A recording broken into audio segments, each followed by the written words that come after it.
Evening ஸ்நாக்ஸ்னாலே நமக்கு தோன்றது பஜ்ஜி போண்டா வடை. So நம்ம பஜ்ஜி எப்படி செய்கிறதுன்னு பார்க்கலாம்.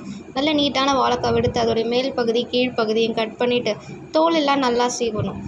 தோலில் கொஞ்சம் கொஞ்சம் அந்த பச்சை இருந்தால் அது ஒரு தனி டேஸ்ட்டு. வாழைக்காய் பெரிதாக இருக்கும் காரணத்தினால் அதை இரண்டாக புட்டு விட்டோம். அப்புறம் அந்த சீவு மணையில் எடுத்து சீவணும். நல்லா ஸ்லைஸாக பொறுமையாக நைஸாக வந்துச்சு. நாங்களே எதிர்பார்க்கல, இந்த மாதிரி எங்களுக்கு வரவே வராது, எப்போ பார் புட்டுக்கிட்டு வரும்.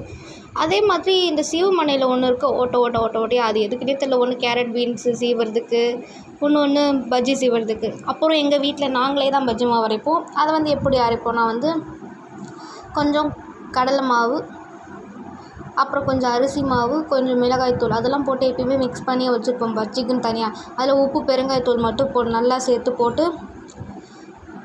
அதுக்கேற்ற பதத்தில் நல்லா பிசைஞ்சு கொஞ்சம் கொஞ்சமாக தண்ணி ஊற்றி பஜ்ஜிக்கு இட்லி மாவு பதத்துக்கு நல்லா கட்டியே இல்லாமல் நல்லா பிசைஞ்சிக்கணும். அந்த மாவு பிசைறதுல தான் இருக்குது பஜ்ஜி நல்லா வருதா இல்லையான்னு. அப்புறம் நம்ம ஸ்லைஸ் பண்ணி எடுத்த பஜ்ஜியை சூடான எண்ணெயில் மிதமான சூட்டை வச்சு எண்ணெயில் போட்டு நல்லா திருப்பி போட்டு எடுத்தால் நல்ல கிறிஸ்பியான டேஸ்ட்டான பஜ்ஜி ரெடி.